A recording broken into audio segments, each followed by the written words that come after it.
All right. So there's a very interesting theory floating around about the rescue operation for that pilot.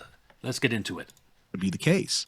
All right, so let's talk about the alternate theory. No one is saying this is proven, but we certainly can't take this administration's word for literally anything. We also can't take the Iranian regime's word for literally anything. So it's left to all of us to look at the evidence and ask us if we think that it makes sense and comports with reality. So here is... Everyone's a conspiracy theorist these days. One example of the way this theory is being put together. Let's go ahead and put this up on the screen. So this is from a visiting assistant professor at a Fletcher School. And he says that he believes this was not just about rescuing this one airman, but that this was actually unrelated to the pilot rescue mission. And the attempt here was to go in and try to grab the nuclear material. So I'll read what Yeah, exactly. When you look at the distance he lays out. He says emerging evidence suggests that U.S. operations south of Isfahan, marked in red on the map, were unrelated to any pilot rescue mission. The downed American pilot was reportedly located in southwest Iran, near these different provinces whose names I definitely will screw up if I try to pronounce, marked in blue on the map, not central Iran. Oh, so you're allowed to do that, to not pronounce names if you think you might screw it up? I didn't know news anchors were allowed to do that. Instead, this appears to have been a failed heliborne insertion aimed at locating uranium within Iran. The recent dismissal of seasoned U.S. generals may not be coincidental, may reflect internal resistance to such high-risk operations.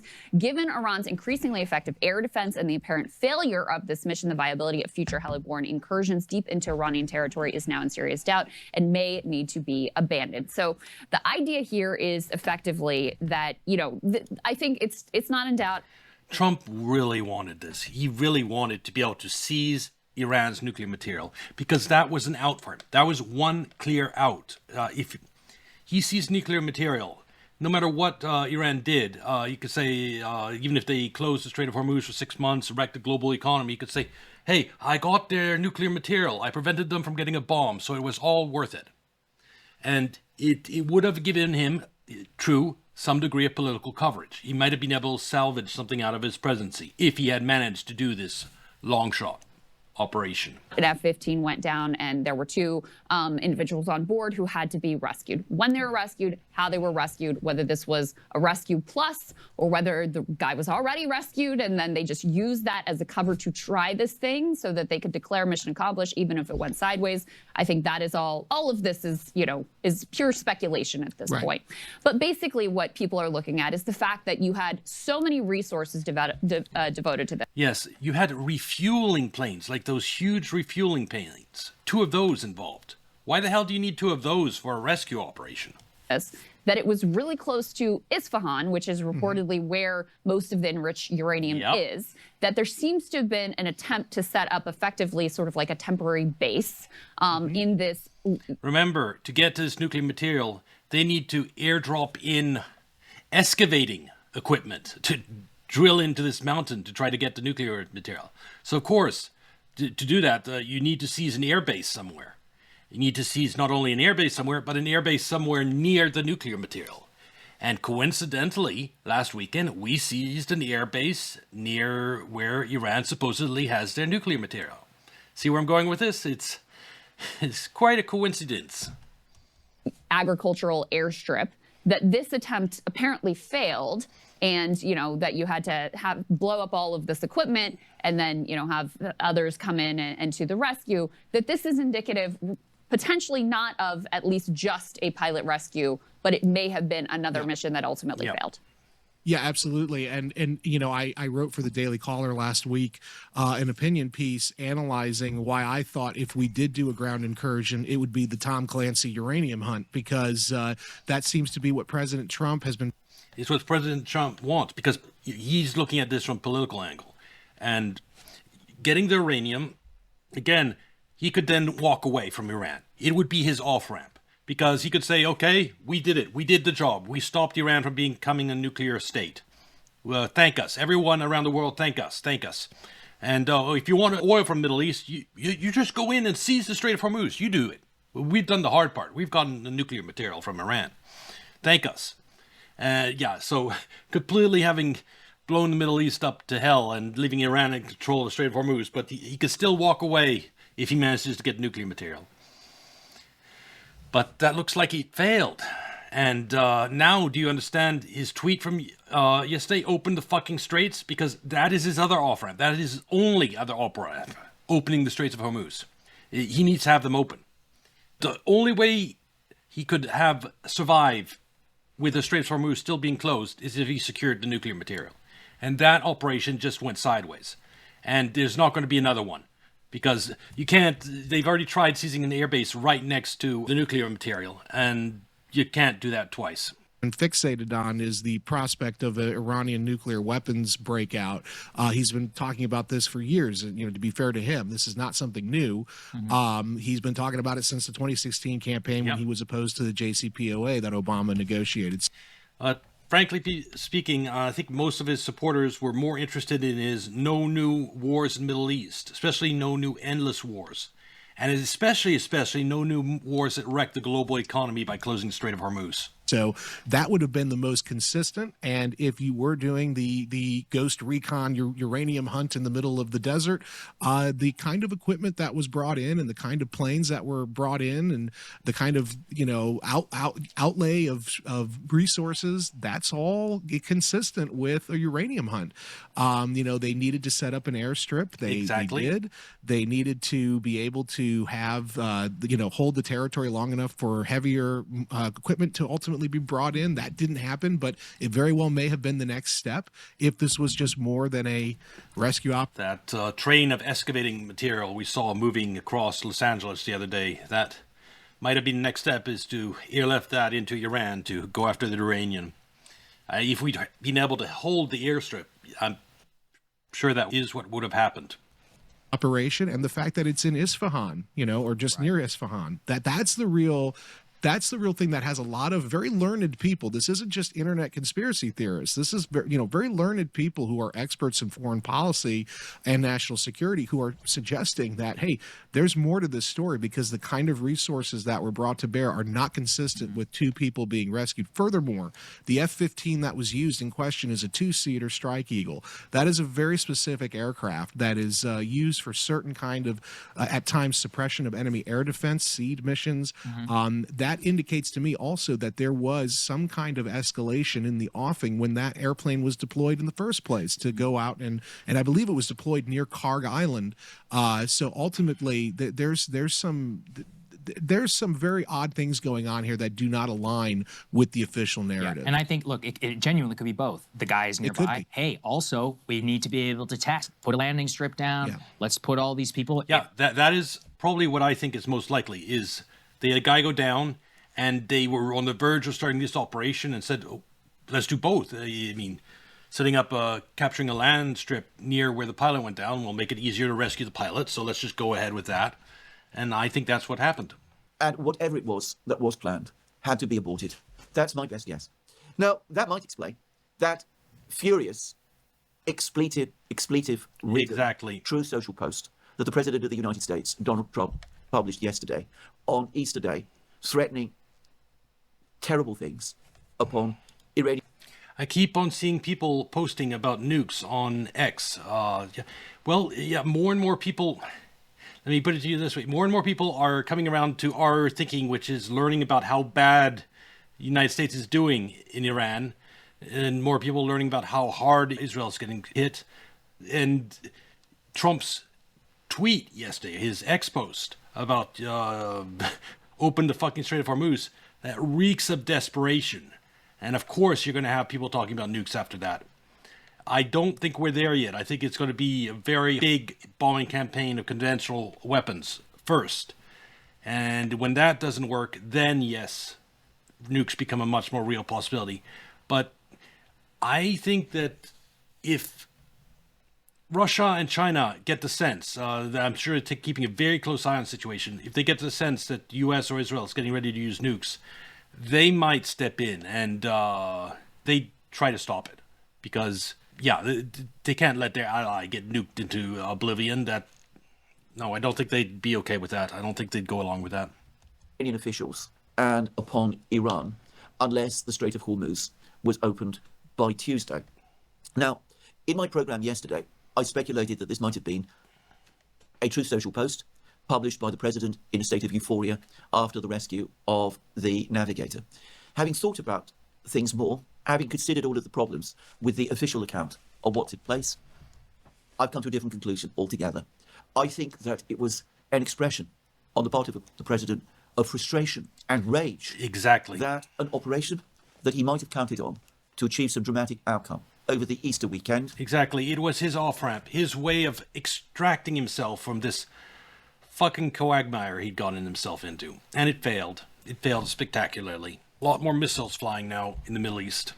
All right, so there was some significant damage within Israel due to an Iranian strike and an apparent interceptor fail. Let's go ahead and put this up on the screen. So this is from Haaretz. We now have some news that of deaths here. So rescue teams recover the bodies of 4 victims who were killed in an Iranian missile strike. This original headline said that 4 were feared trapped. Now we know that rescue teams have, in fact, recovered those bodies. They carried out careful operations at a 6-story residential building. I said yesterday, there's a risk that if Trump decides that, yeah, he's going down, he's finished politically, and he knows it, he might try to take Iran with him. And Iran will take the rest of the Middle East with it, their oil infrastructure. And once the oil is gone, that'll take down the global economy. And the entire world gets fucked. And then there's even a worse scenario where this Russia and China get involved, and this somehow escalates to thermonuclear war on a large scale. Building struck by an Iranian missile on Sunday night. The 4 were trapped on the building's bottom floor as the top. In theory, if the U.S. is to hit power plants, they'd likely do it via graphite bombs. Yeah, I remember a video we watched a long time ago that pointed out that Iran's power grid is very decentralized. Here we go. So they built all these tunnels into the mountains. So of course there's a lot of dots here. So it required a lot of bombing to take out power in Iran.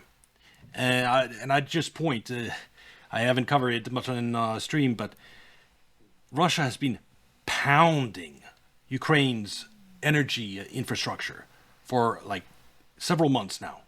Like daily drone attacks, huge bombs, cruise missiles, Iskander missiles, etc. And Ukraine still has power. So that's why I think that this, which is a lot more complicated and robust than what they have in Ukraine, is going to take quite some time and a lot of bombs. It'll be very tough. 3 floors collapsed. And obviously what's significant here, Haifa's been hit a number of times, actually seems to be a real focus of Iranian efforts. And in addition, obviously the fact that you had an interceptor fail here and you have the Iranians able to still exact this kind of damage and actually kill Israelis within the state of Israel is quite extraordinary, and just shows you, obviously, they aren't backing down and they feel very much like they have the upper hand in a lot of ways. Well, there's still missiles flying, but... He went on to say, we sent guns to the protesters, a lot of them. Pretty extraordinary allegation. So, yeah, that's something else I wanted to point out. We already know that... Well, what we can do at Treasury, and what we have done is created a dollar shortage in the country. So we are the ones who crashed the Iranian currency. It didn't just happen naturally. It wasn't just Iranian mismanagement. The United States actually went out into international markets and behind the scenes did everything in its power to crash Iran's currency. This is what he's admitted to right here. Speech at the Economic Club of New York in March, I outlined the strategy. It came to a swift and I would say grand culmination in December when one of the largest banks in Iran went under. There was a run on the bank. The central bank had to print money. The Iranian currency went into free fall. Inflation exploded. And hence, we have seen the Iranian people out on the street. So we caused inflation that did the protesters. And getting back to this video that we just saw. So not only did we crash their currency, we provided weapons to the protesters. That means we crash the currency, make people legitimately go out and protest. Then we hand out weapons to groups within those protesters. And then a lot of people die. Doesn't that seem like a nasty thing to do, a country? Crash its currency and then hand out guns to the protesters?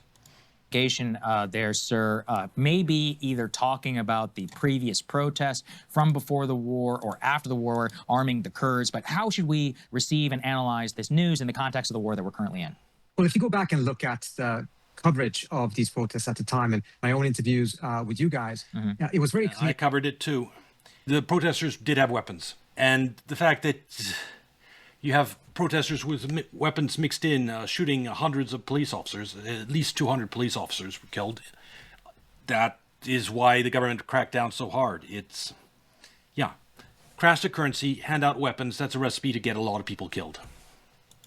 Here that there was something very different about these protests in terms of the violence, not only that was used overwhelmingly, of course, by the Iranian government and the very large number of deaths. Yes, that not is the true 40,000 too. that Trump is referencing, but certainly around 7,000. 7,000 sounds like, that's a number I would believe in personally. Not, I think Trump is up to 45,000 now in his speeches. But also because there was so much violence from some elements within the protest movement, which was very unusual. So you saw targeting of mosques, of fire stations, of banks, etc., as well as the killing of at least 200 or so. Yeah, they went after banks, they went after mosques, they went after a lot of things that you'd think that the Iranians, yeah, if you're unhappy with the government, do you burn down your own house? Normally, no. So, I just want to point out that. Then, to answer your question about hundreds of thousands of American troops were deployed in the Iraq War, Trump was simply afraid of losing even more American soldiers. Otherwise, the Iranian would certainly have been eliminated. That is one of my criticism. One of my central criticisms of this Iran war is Trump started it from a position of weakness. If you start a war in a democracy with very low public support, that means you have no abilities to take casualties. It drastically reduces your options in dealing with whoever you started the war with. So that is one of my criticisms. Then your thing about comparing Iran to Iraq, there is very big difference. Iraq, see this? Flat. Only mountains are here. All of this is completely flat. You can drive anywhere. It's easy to get around. And it's 1/4 the size. It's like 3 or 4 times the size of Iraq. And it's all mountains. The entire country is mountain. It's like a fortress country. It's an absolute nightmare to invade. So we would need like 1 million troops to take Iran, just because of this geography and the fact that it's much more populated than Iraq. That it's also, Iraq was completely isolated. It didn't have Russia or China backing it. Iran does. So all those factors means it would be, let's say the trouble that Russia is having in Ukraine, we would be that or more trying to deal with Iran on the ground. And that is in a scenario where there's no popular support for this, no ability to take casualties. It's just to take this coast area would require like 200,000 troops. And that's what's needed to open the Strait of Hormuz. And Trump doesn't even want to do that. It's a mess. It's a complete mess. Of the government's forces. This is not what we had seen in Iran before. And at the time, a lot of us was trying to understand how is it that this... It was an attempt at a color revolution. The same thing the United States did in Ukraine. Won't go into it now, but yeah, back then too, there was a legitimate protest, and then someone came in and shot the protesters and the police. The snipers came in and shot and killed like several dozen protesters. We know now that it was U.S.-backed forces in Ukraine that did that. And so, legitimate protest and the nasty elements backed by the United States shoot the protesters, blame it on the government, and use that as justification to seize power from the evil pro-Russia president that didn't shoot the protesters, actually. And yeah, it's an example of the bad guy winning. I mean, the side that shoots civilians, protesters, is the bad side. Just saying. And in Iran's case, it was both sides shooting protesters. Iran responded with violence, and protesters had guns and started the violence. But yeah, Iran also killed people. Came about this way, that we have this very significant change in trends. And at the time, of course, Mike Pompeo, former head of CIA, was tweeting how the Mossad was on the ground, hinting at the U.S. Arming these various elements. And now, of course, Trump coming with not an allegation, but probably a revelation. If you look at videos from that time, the truth about Iranian protests,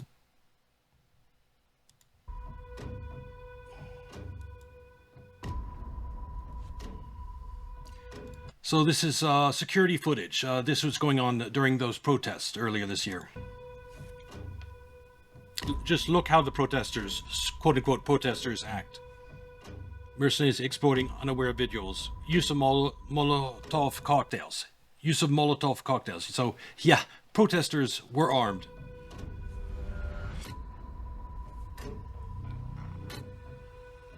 Sabotaging of building firefighting equipment before arson attempt. Does that seem like spontaneous protesters to you?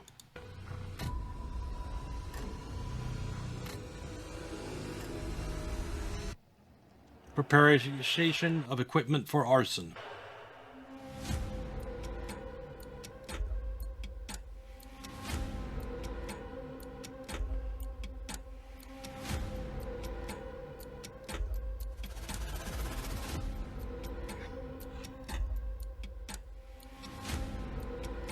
Destruction of surveillance camera and specialized equipment. See, a guy points at the security camera and bam.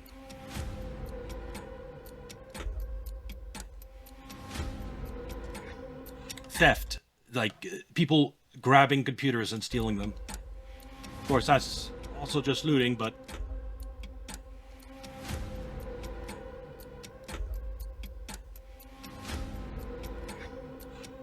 this is a government office. This probably has information that the Iranian government doesn't want falling in the hands of CIA and Mossad, for example. Let's just finish this video. Oh, this part is, I think, it's most important. Preparation of performance report for foreign employees. This right here. This, at the end of the destruction, right before setting fire, they walk around with cameras filming everything.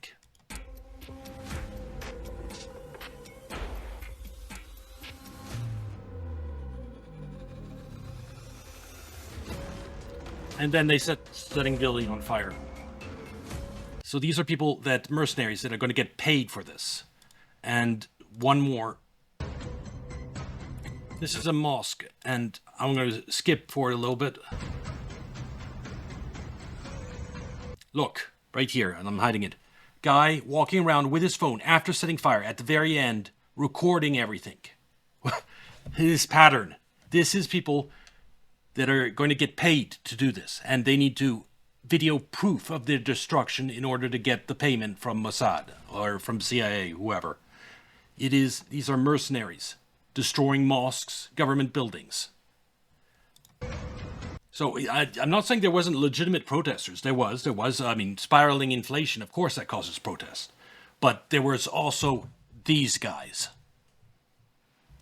And these guys are there because they're getting paid. It's direct foreign interference. So I just wanted to highlight that there was a 12-day war last year where we tried to take out Iran. Then there was this color revolution to try to take out Iran. Then we bombed the supreme leader. So this is like 3 times we tried to take out Iran. That this actually was exactly what was happening, that there was elements inside of Iran that were being armed by the United States and Israel, were conducting some of this violence. Now, the timeline that he's presenting here. Absolutely. Of course, the Iranian regime, after hundreds of its police officers died, they did a brutal crackdown too. But before that happened, hundreds of people, police officers and protesters, were killed by U.S. and Israeli proxies in Iran. It seems to be a bit off. He's essentially saying that the armaments came to these protesters after the Iranian government killed so many of them, and this is around January 8th and 9th. Mm-hmm. But I think he may have actually misspoken there, because there were clear evidence that something was happening before then, and that really what this was is that you had 2 different things happening at the same time. A very large, highly peaceful protest. Yes, you had America caused all of this inflation. And of course, when prices spiral out of control, you have people protesting. Normal, everyday, like people that can't afford stuff, yes, they protest. But against the government, calling for it to be completely replaced. And then another element that operated under the shadow of these larger protests that was using violence on a scale. That's exactly what happened in Ukraine. that we had not seen before. And a lot of the protesters that were out there had no idea about this. They were not involved in any violence. They were not going out there protesting violently. There were peaceful protesters, then there were the guys in the videos we just saw that were not so peaceful. The government. Nevertheless, once the government started clamping down, they killed both peaceful protesters as well as people from these armed elements, what appears to be without much discrimination. Very important, that we make that distinction. But and to be fair to them, the bad elements were mixing in and using the protesters as human shields, basically, to carry out their destruction of mosques, government buildings, and whatever else they attacked. To say openly from the president, we sent them a lot of weapons, actually probably bolsters a lot of the case that the regime itself was making for why it had to have such a large crackdown. Yeah, they were saying, the Iranians, that police officers and protesters were being killed with Israeli bullets. And I'm sure that some of them were. At The Intercept, they say there's a casualty cover-up. The Pentagon is hiding U.S. losses under Trump in the Middle East. According to... I have no doubts this is accurate, especially after this latest operation. With all the aircrafts we lost, you're telling me that we didn't have a single U.S. casualty? I'm not saying there's dozens or whatever, but I'd be very surprised if someone didn't die. And they're slow rolling that announcement. And according to this, there's at least several casualties, actually deaths, that they are not counting yet. They're reporting, this is from last week, almost 750 U.S. troops have been wounded or killed in the Middle East since October 2023. That's an analysis from The Intercept, but the Pentagon will not acknowledge it. CENTCOM, which oversees military operations in the Middle East, appears to be engaged in what a defense official called a casualty cover-up, offering The Intercept lowball and outdated figures, failing to provide clarifications on military deaths and injuries. At least 15 troops, they say, were wounded Friday in an Iranian attack on a Saudi airbase that hosts American troops. That's according to 2 government officials who spoke with The Intercept. Hundreds of U.S. personnel have been killed or injured in the region since the U.S. launched a war on Iran just over a month ago. They go on to detail the way that CENTCOM has sent outdated statements on casualty numbers. They result in undercounts, including a statement sent Monday from spokesperson Captain Tim Hawkins, noting that since the start of Operation Epic Fury, approximately 303 U.S. service members have been wounded. That comment was 3 days old and excluded at least 15 wounded in the Friday attack on Prince Sultan Air Base in Saudi Arabia. Command did not reply to repeated requests for updated figures. They also would not provide a count of troops who have died in the region since the start of the war. An Intercept analysis puts the number at no less than 15. So they're cooking the books here. They're They are. I would be amazed if our actual deaths are just 15. Especially with all these aircraft we lost over this weekend. Selling the amount of deaths, they're underselling the amount of injuries in a systematic fashion, using outdated numbers and trying to deceive the news media. And so The Intercept was able to catch them in some of this deception. Yeah, not a surprise, literally at all, right? And I wonder what the real numbers are. The next one. This is from AAA and their map of the national gas prices. The current AAA national average of gas in the United States is $4.11 a gallon. Yeah, just highlighting that this is just getting worse and worse for Trump. This price increase, that's only the beginning. It's going to go up over $5 a barrel soon. Last shipments of oil from the Middle East are coming in April 15th to the United States. After that, nothing from the Middle East. And it's going to hit probably the area around Texas and Los Angeles the hardest, because that's where oil from the Middle East comes to be refined. And any replacement is going to be more expensive. So you're going to see prices move up in basically the area around the border with Mexico. It'll go up too everywhere else, but not as much. That's the picture. Well, that's probably going to do it for my Iran section for today. The big fireworks will probably be tomorrow night when the ultimatum ends, and we'll see if it's going to be a Taco Tuesday of Trump chickening out again. That is the optimistic scenario. The other alternative is that we all get fucked in the Middle East because everything gets blown up. Anyway, like and subscribe, come watch on Kick or Twitch, and I'll see you in the next video. Bye.